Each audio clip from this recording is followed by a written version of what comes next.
જય હિન્દ ખેડૂત મિત્રો, વિડીયોમાં તમે આઈસર 368 ટ્રેક્ટર જોઈ રહ્યા છો તે વેચવાનું છે. વિડીયોમાં તમે ટ્રેક્ટરની કન્ડિશન જોઈ શકો છો.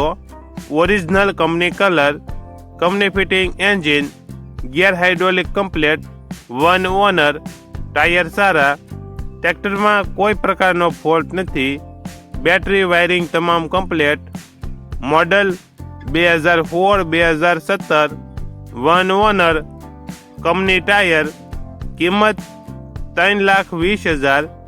કિંમતમાં ફેરફાર થઈ જશે. આ ટ્રેક્ટર જિલ્લો અમરેલી, તાલુકો ધારી અને સલાલા ગામે જોવા મળશે. અમરેલી જિલ્લાના ધારી તાલુકાના સલાલા ગામે જોવા મળશે. ટ્રેક્ટરના માલિકનો નંબર નીચે આપેલો છે, ત્યાંથી તમે વધુ માહિતી માટે માલિકનો કોન્ટેક્ટ કરી શકો છો.